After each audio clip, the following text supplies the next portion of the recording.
दूषित पानी का राक्षस। गंगापुर नाम का एक सुंदर सा गांव था। गांव के बीच में एक मंदिर था। मंदिर के पीछे एक बड़ा सा तालाब था।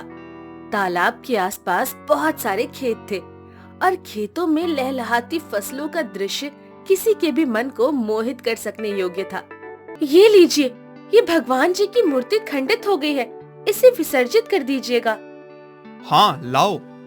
और वापसी पर नई मूर्ति लेते आना, वरना शाम को पूजा नहीं हो पाएगी, और पूजा नहीं हुई तो खाना भी भूल जाना फिर। हाँ भाग्यवान, चिंता ना करो, ले आऊंगा। और मुझे ये भी याद है कि पूजा करके दिए विसर्जित करने जाना है। तुम तो मुझे बिल्कुल बुद्धू समझती हो।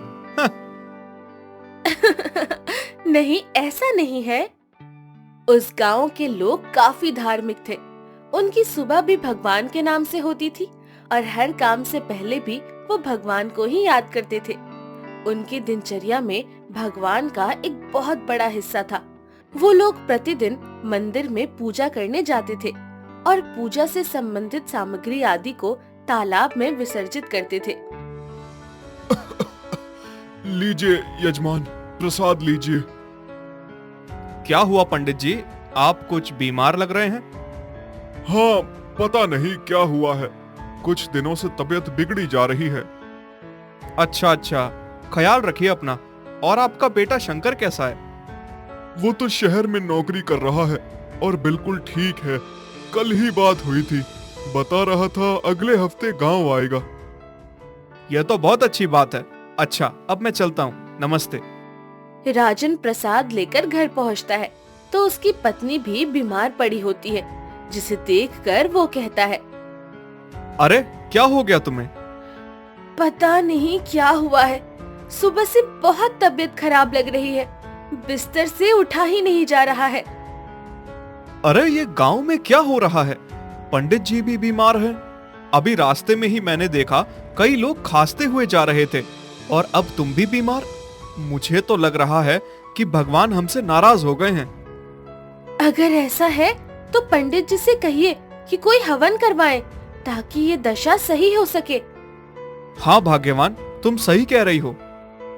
दिन गुजरते हैं और गांव में बहुत सारे लोग बीमार पड़ते चले जाते हैं। गांव के वैद्य भी उन लोगों का इलाज करते करते बीमार पड़ जाते हैं। राजा राम गांव में एक बड़ा सा हवन भी करवाता है। इसी बीच एक दिन राजा राम का बेटा शंकर गांव वापस आता है। नमस्ते पिताजी। जीते रहो, कैसे हो? मैं तो ठीक हूँ पिताजी, पर आपको क्या हुआ है? अरे मैं तो पिछले एक सप्ताह से बीमार हूँ बेटा। हमारा लगभग पूरा गांव बीमार पड़ा हुआ है। शायद हमसे कोई गलती हो गई है, इसीलिए भगवान हमसे नाराज हैं। अरे आप भी कैसी बात करते हो पिताजी, ये तो महामारी है। हाँ महामारी है, पर महामारी फैली क्यों है? भगवान की नाराजगी की वजह से। अच्छा ऐसा? शंकर जानता था कि उसके पिता बहुत धार्मिक है और वो उसकी कोई बात नहीं समझेंगे, इसलिए वो वहाँ के गांव के सरपंच के पास बात करने जाता है। पर रास्ते में वो देखता है कि तालाब में लोग अस्थियां, फल फूल, खंडित मूर्तियां और फटे हुए कैलेंडर आदि पन्नी में भरकर डाल रहे हैं।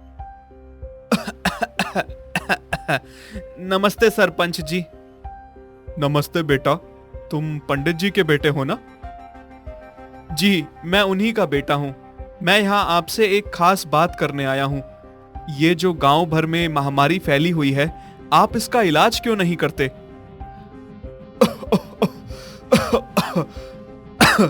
हम लोगों ने हवन तो करवाया था और कथा भी करवाई, रामायण पाठ भी करवाया, पर कोई असर नहीं पड़ रहा। अरे आप कैसी बात कर रहे हैं? मैं महामारी की जड़ यानी तालाब की जा रही गंदगी की बात कर रहा हूँ। गंदगी? कौन कर रहा है तालाब में गंदगी? पूरा गांव। चलो मुझे चलकर दिखाओ। शंकर सरपंच जी को लेकर तालाब के पास पहुंचता है और उन्हें सब कुछ दिखाता है। कौन कर रहा है गंदगी? अरे आपके सामने ही तो है, देखिए ना, लोग तालाब में क्या क्या डाल रहे हैं? तो ये गंदगी थोड़ी है, ये तो फल फूल हैं। तो इसी से तो तालाब गंदा हो रहा है और इसी की वजह से बीमारियां फैली हैं। सरपंच भी एक बहुत धार्मिक इंसान था और उसे ये सुनकर गुस्सा आ जाता है। वो वहाँ मौजूद सभी लोगों से कहता है, सुनो लोगो, ये पुजारी जी का बेटा है शंकर। ये शहर से आया है और ये कह रहा है कि जो तुम लोग तालाब में ये पूजा की सामग्री डाल रहे हो, इससे तालाब गंदा हो रहा है। तुम लोग ये गंदगी तालाब में ना डालो। हे राम, पुजारी जी का बेटा होकर ऐसी बात कर रहा है, इन पवित्र चीजों को गंदगी कह रहा है। क्या हुआ? यहाँ इतनी भीड़ क्यों लगी है? देखिए पंडित जी, आपका बेटा क्या कह रहा है। समझाइए इसे, ऐसे शब्द बोलकर नरक में जाएगा ये। पर हुआ क्या है? सरपंच राजा राम को पूरी बात समझाता है और राजा राम को भी ये सुनकर गुस्सा आ जाता है। पर पिताजी, आप मेरी बात तो समझिए। मुझे कुछ नहीं सुनना। अगर तू शहर से यहाँ मेरी नाक कटवाने आया है तो वापस चला जा। शंकर ये सुनकर कुछ नहीं बोल पाता। उसे पता था कि यहाँ के लोग उसकी तार्किक बात नहीं समझेंगे और उसे अगर उन्हें समझाना है तो इन्हीं के तरीके से समझाना होगा। मैं यहाँ के लोगों को इस हाल में नहीं छोड़ सकता। मुझे कुछ तो करना ही पड़ेगा। मुझे अपने दिमाग के घोड़े दौड़ाने पड़ेंगे। शंकर एक आईटी कंपनी में काम करता था, इसलिए उसे टेक्नोलॉजी की काफी समझ थी। वो उस ज्ञान को काम में लाता है और अपने घर में ही एक ऐसा प्रोजेक्टर बनाता है जो मोबाइल में चलने वाली वीडियो को 3D होलोग्राम बनाकर दिखा सकता था। और वो एक माइक भी लाता है जिसमें आवाज बदली जा सकती थी। ये क्या है? ये तो राक्षस है, भागो! रुक जाओ। कौन हो तुम? मैं दूषित पानी का राक्षस हूँ। तुम लोगों ने इस पानी को दूषित किया, इसीलिए मैं प्रकट हुआ हूँ। पानी साफ होता है तो मैं आराम से इस तालाब के नीचे रहता हूँ, पर तुम सबने जाने क्या क्या विसर्जित करके पानी को गंदा कर दिया, इसीलिए मैं बाहर आ गया।